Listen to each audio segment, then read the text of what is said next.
रूस के सदर व्लादिमीर पुतिन ने एक बार फिर आजाद फिलिस्तीन पर जोर दिया है। अब जबकि गजा में जंगबंदी का दौर शुरू हो रहा है, ऐसे में रूसी सदर का यह बयान कि खित्ते में तवीलुल मुद्दत इस्तेहकाम की सबसे अहम और लाजमी शर्त एक आजाद फिलिस्तीनी रियासत का क़याम है। पुतिन के इस बयान से जहां फिलिस्तीन काज को मजबूती मिलती है, वहीं माहिरीन भी इस बयान के कई माने निकालते हैं और आज इसी को हम समझने की कोशिश करेंगे, क्योंकि जिस तरह से डोनाल्ड ट्रंप ने मुआहिदा कराया और इस मुआहिदे के बाद अब गजा में जंगबंदी शुरू हो चुकी है। हालांकि इस मुआहिदे का यह पहला दौर है जिस पर एक तरह से अमल दरामद शुरू हो चुका है, लेकिन इस बीच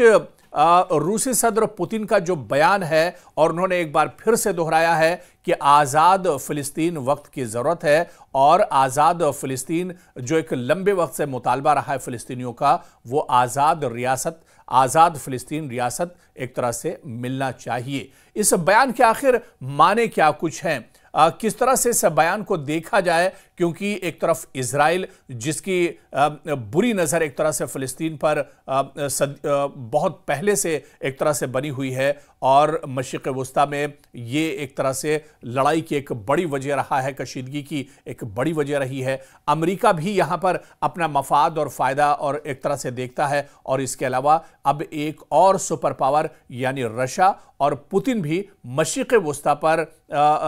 एक तरह से उनका अमल दखल देखा जा रहा है और जिस तरह से उनका ये बयान आया है, इस पर माहिरीन कई तरह से इस पूरे बयान को देखते हैं। दरअसल पुतिन ने गजा में जंगबंदी के लिए सदर ट्रंप की कोशिशों की हिमायत की है। रूसी सदर व्लादिमीर पुतिन ने अमेरिकी सदर डोनाल्ड ट्रंप की जानिब से गजा में जारी तनाज़े के खात्मे के लिए पेश की गई कोशिशों की हिमायत का इजहार किया है और इन तजावीज़ को क़याम अमन की जानिब एक हकीकत पसंदाना कदम करार दिया है। पुतिन ने कहा कि सदर ट्रंप ने जो इक़दामात और तजावीज़ पेश की हैं वो सबको मालूम है और जैसा कि आपने देखा, रूस ने फौरी तौर पर इनकी हिमायत की। हमें पूरी उम्मीद है कि अमेरिकी सदर के ये इक़दामात अमली शक्ल इख्तियार करेंगे।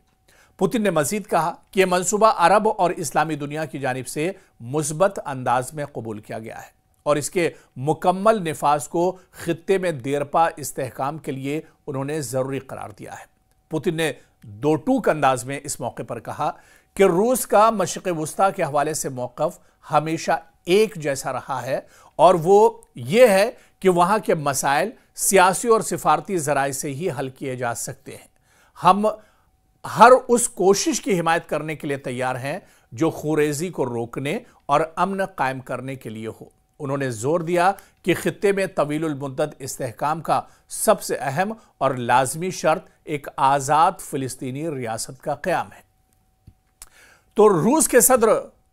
व्लादिमीर पुतिन ने जिस तरह से अपने बयान में कहा है कि खित्ते में यानी मशरिक़ वुस्ता में तवीलुल मुद्दत इस्तेहकाम का सबसे अहम और लाजमी शर्त उन्होंने जो बताई है कि आज़ाद फिलिस्तीनी रियासत का क़याम होना चाहिए, जिसके खिलाफ हमेशा से एक तरह से अमेरिका भी रहा है और इजराइल भी आज़ाद फिलिस्तीन के हक़ में नहीं है और इसी वजह से मशरिक़ वुस्ता में एक तरह से तनाव और कशीदगी बनी रहती है। लेकिन पुतिन हमेशा से इस बात को कहते रहे और एक बार फिर से जब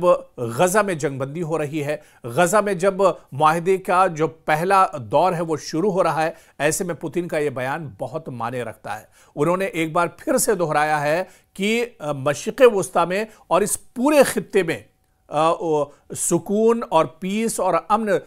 जब ही एक तरह से हो सकता है जब यहां पर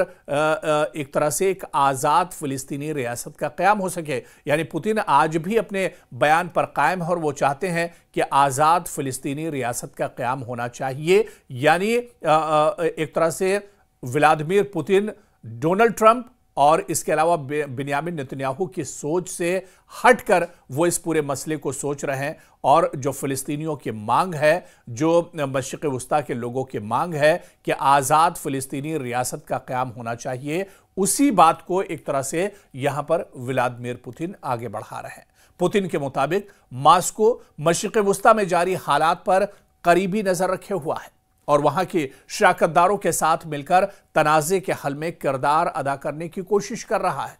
आपको याद होगा कि 29 सितंबर को सदर ट्रंप ने गजा के लिए एक 20 नुकाती जंगबंदी मंसूबा पेश किया है, जिसके अहम नुकात कुछ इस तरह से थे कि तमाम इजरायली यरगमालियों की रिहाई के बदले में तकरीबन 2000 फिलिस्तीनी कैदियों की रिहाई हो, मुस्तकिल जंगबंदी हो, इजरायली फौज का गजा से बतदरीज इनखला हो। और ट्रंप ने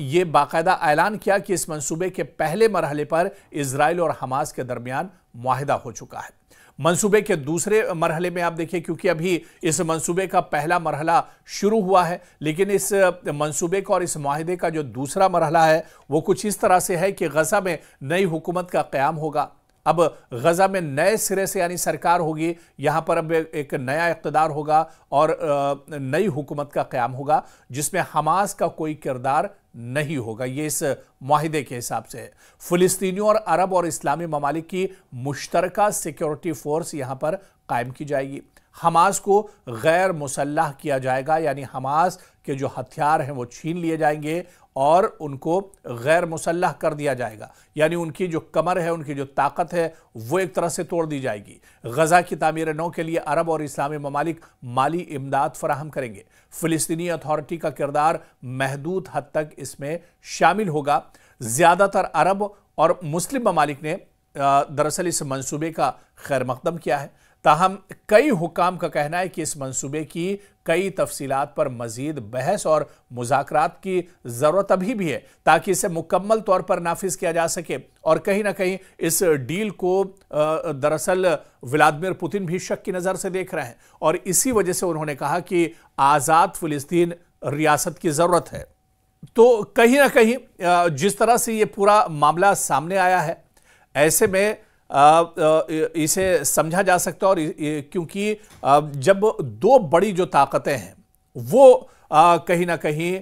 मशरिक़ वुस्ता की इस कशीदगी को लेकर बड़ी वजह बनी हुई है, चाहे फ़लस्तीन की बात करें या फिर अमेरिका की बात करें। और इसी तरह से अब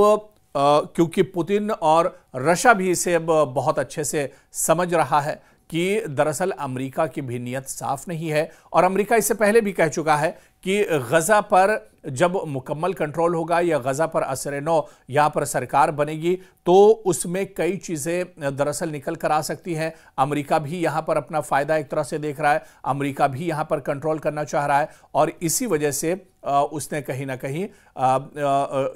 इसी वजह से जो रशिया और व्लादिमीर पुतिन भी इस पूरे मंसूबे को और इस पूरे मुआहिदे को दरअसल शक की नज़र से देख रहे हैं। अब आने वाले दिनों में, क्योंकि अभी तक ये पूरा मामला या मशरिक़ वुस्ता की जो कशीदगी थी वो दरअसल इजराइल और अमेरिका की वजह से यहाँ पर एक कशीदगी बनी हुई थी, लेकिन अब यहाँ पर सीधे सीधे दुनिया की एक और बड़ी ताकत या सुपर पावर जो रशिया है वो उसका भी अमल दखल एक तरह से क्या बढ़ेगा? क्या व्लादिमीर पुतिन अब आज़ाद फ़िलिस्तीनी रियासत को लेकर जो उन्होंने बयान दिया है इसे वो आगे कदम बढ़ा सकते हैं? क्योंकि अगर रशिया जैसी और रूस जैसी ताकत अगर इसमें मुदाखलत करती है और आज़ाद फ़िलिस्तीनी रियासत के क़याम की बात कर रही है तो ऐसे में आने वाले दिनों में ये मशरिक़ वुस्ता में जो हालात हैं ये एक तरह से एक नई बहस इस पर छिड़ सकती है या फिर यहाँ पर अगर जंग का एक और दौर शुरू होता है तो ये जंग अब जो माजी में जंगें हुई हैं उससे बहुत मुख्तलिफ होगी, क्योंकि यहाँ पर अब इजराइल और अमेरिका के खिलाफ सीधे सीधे रूस और व्लादिमीर पुतिन एक तरह से दीवार बनकर खड़े हो सकते हैं।